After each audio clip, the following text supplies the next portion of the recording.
The Kylerless Cardinals fly to AT&T Stadium for a Monday night football game that absolutely qualifies as a proverbial must-win for our Dallas Cowboys. At 3-4-1 with key players returning both now and after the next week's bye, the playoffs are still the goal for this team for this season. Even if the Eagles are likely to run away with the division title, Dallas dodges its nemesis with starting quarterback Kyler Murray missing his third straight game. Murray, as a Texas native, is a perfect 9-0 at AT&T Stadium, and dating back to his 3 state championships he's won there with Allen High School. In his absence, Jacoby Brissett will get the start for Arizona. Can the Cowboys play the right cards when they play the Cardinals on Monday night and secure a necessary victory to even consider a playoff push on the back half of this schedule? Let's find out. Plugged in and switched on. This is the Star We Are. Cowboy Revolution Apparel CO. Get you some Cowboy Revolution Apparel Company merch and get it for 15% off when you use promo code TSWA. We are proud to say we are brand ambassadors. Go get you some cool stuff. DUBBY. W Energy is so good. I'm telling you, I use it all the time. I take it, all the energy drinks, all the good gummies. Get you 10% off all their great products as long as you use that promo code TSWAA. Let's take a look at the cards and the hands this Monday Night Football has dealt us. Cardinal cards, starting with Jacoby Brissett. He's a solid backup to have on your 53-man roster with his 53 career starts under his belt. Most of them, as you know, came with the New England Patriots. But we know the top 3 offenses so far this season are the Indianapolis Colts, the Dallas Cowboys, and whoever is playing against the Cowboys defense that week. In 2 starts as Murray's replacement, Brissett has passed for 600 yards, an admirable 4-to-1 touchdown interception ratio, and the Cowboys haven't done a good job against mobile quarterbacks this season. And without Kyler, that threat is diminished. Now, Brissett can move, but he's much more settled with his feet in the pocket, and he doesn't possess near the lateral quickness and elusiveness that Murray does. So how do we play it? Now, as we mentioned, he does have the 53 career starts, but we're more concerned about his last 2, the most recent. What have you done for me lately this season? So on October 19th against Green Bay, he was 69.4% completion percentage, 279 yards, 2 touchdowns, no picks for a rating of 110. That's pretty darn good. Green Bay's defense is pretty okay.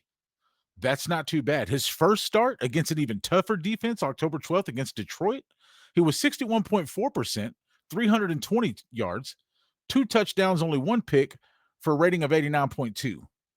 Now, for your first game to start the season against that defense and you throw for 320, now I don't know all the context to the game, but those are solid numbers. We know what our defense looks like. You can almost expect those numbers to be better this weekend. Will that be enough to beat us? That's one card we've got to play. Here comes the bride. Here comes Trey McBride. He's one of the best young tight ends in the league, period. Excelling in both the pass and the run game. This man is uber talented. He's the most targeted weapon there in Arizona with 66 targets total, And with a lack of depth in the receiving core and Harrison Jr. drawing a lot of double teams, McBride provides the Cardinals with a consistent top 5 production out of the tight end spot.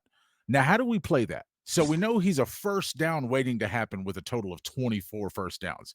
He's got 47 receptions for a total of 421 yards. So that's just under 10 yards a catch. That's actually 9.0. Look at that, Jimmy. Your math is pretty good. Also, 4 touchdowns. And so among tight end, he ranks 4th in receiving yards, 2nd in receptions, and 4th in touchdowns. We've got a top 5 tight end we're facing. Will it be enough to beat us? We have to play that card. Marvin Harrison Jr. has Hall of Fame blood coursing through his veins, and he is one of the most highly talented young wide receiving prospects in recent memory that at least I can think of. And I know it hasn't panned out quite yet for the second-year wide receiver, but I think outcries of a bust are premature. I just do. And other than tight end McBride, the remainder of this receiving core consists of Zay Jones, Michael Wilson, Greg Dortch, and the outsiders who have combined for less than 500 yards and only 2 touchdowns, thus making it exceedingly easier to target Harrison Jr. with bracket coverages. Still, as a primary wide receiver in this league, you've got to expect that. You have to own that. right? And so the Cowboys struggle in the secondary. They've been well documented. We've been documenting them for you. Trust me, it's not hard. Injured safeties, Trevon Diggs back to IR. And even before those injuries, we allowed who is now a benched Russell Wilson to scorch us for 450 yards, second best game of his career. And let's not forget to mention Caleb Williams' career day. So how do we play it? Now, Marvin Harrison Jr., like I said, some would call it a bust. Only 10 touchdowns in 24 games. That's not a lot, right? Can we keep him out of the end zone? That would be big. 40 receptions, 396 yards this season, 16 and a half yards per catch. That's respectable, but only 2 touchdowns on the season, right? Which gives credit to the 10 and 24 games. He's not getting in the end zone very often. If we can keep him from getting first downs and keep him to 60 yards and a handful of catches this game, I think that's real hush for Marvin Harrison Jr. So we can absolutely take him out of the game. It's a card we have to play. But Baker has been nothing short of a premier safety in the NFL since the Cardinals spent a first-round draft pick on him back in 2017. He was obviously the top college safety coming out of LSU that season. He's a tackling machine. He led the NFL in tackles in the 2019 season. He has nearly 1,000, I'm going to repeat, 1,000 career tackles, right? That's crazy. One of his best career performances came against Dallas, in the form of 7 solo tackles, 1 pass breakup, 1 sack, 1 forced fumble, and 1 interception. He stuffed the stat sheet. How do we play it? So far, almost 50 tackles. Got a couple pass breakups. As we mentioned, the tackling machine has almost 50 so far this season, a couple pass breakups, 7-time Pro Bowler, 2-time All-Pro, guys going to the Hall of Fame. That's a card that we must be aware of, that the Cardinals absolutely get to play this game. Calais Campbell. Pronounce the man's name right. It's Calais Campbell. Many of the things I just said about Budda Baker are echoed just as loud for Calais Campbell. At age 38, he was PFF's top-rated defensive tackle by the conclusion of the 2024 NFL season. Oh, boy, did I want him in Dallas during that offseason free agency stint. But nonetheless, the hometown ties were always there, and obviously the player is going to choose the hometown for the final years of his career, which landed him back in Arizona. Now, he's a massive force at DT, has been for over a decade, and in that decade, he was named a member of the 2010 All-Decade Team. And if Aaron Donald was the best pass-rushing DT during that time, Calais Campbell absolutely carries the banner as the league's most dominant run stuffer during that time. How do we play it? We're looking at going on 20 tackles, couple sacks, 3 sacks from that position so far this season. It may not just light up the stat sheet. You know the guy's a Pro Bowler. You know he's going to be an All-Pro. You know the things that are there. But the production, I can't go down the list of stats here. We don't have them. This guy is a game wrecker. He is a nose breaker coming from the nose tackle position, and he will absolutely try to punch Cooper Beebe in the mouth. And it's a good thing we got Cooper Beebe back, because I don't know if Brock Hoffman's strength was quite there, and I'm glad we got Cooper Beebe to counteract the card that is Calais Campbell. Dakota Let It Rain MV Prescott has struggled against the tough Denver defense this last Sunday. Who doesn't, right? And it's probably for the first time this season, really. He was under constant pressure. He didn't have the same kind of time to go through his progressions, find the open man, so on and so forth. The Cowboys also just weren't getting the quick man separation from their star wideouts, right, to combat the Denver pass rush. Remember, Denver's got a couple really good corners over there.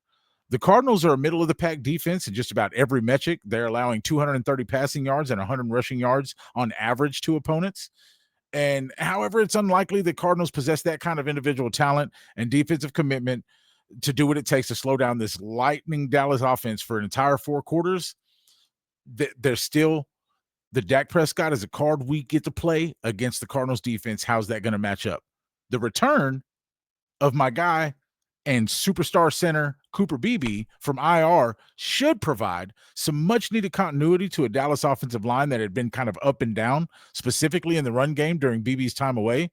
Now, Brock Hoffman was, again, serviceable in Beebe's absence, but a full-strength offensive line starring our 3 young powerhouse interior linemen could see a return to form for a Javonte Williams, along with providing the pocket an extra half a second to a passing offense that has Ferrari written all over it. We just got to have the right set of keys. That's it. Because I'm telling you, watching this offense shift through the gears when the protection does hold up, and Dak Prescott delivers the balls he's delivering this year, it has me seeing visions of Super Bowl trophies. If the Cowboys can just build something that resembles a respectable defense before Dak Prescott's current contract expires. So, the Arizona Cardinals, currently 2-5. They did provide Cam Ward and the struggling Tennessee Titans with their only victory of the season thus far. And while they're without the Texas Terror, Kyler Murray, Killer Kyler, they are devoid of any real offensive identity or firepower.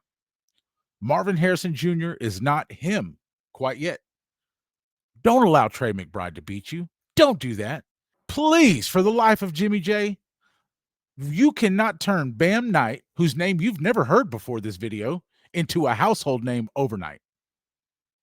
So the Cowboys have a stacked deck on offense going up against the Cardinals, and they have a better roster with an ace in the hole as long as Prescott continues to play what's been so far the best football of his career.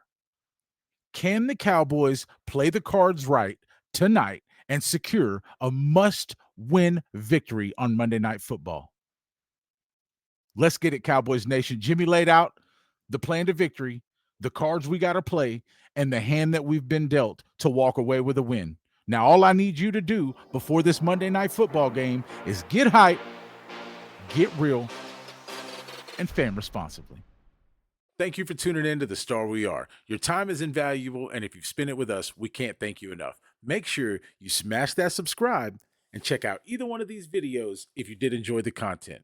And remember, guys, always, always, always fan responsibly.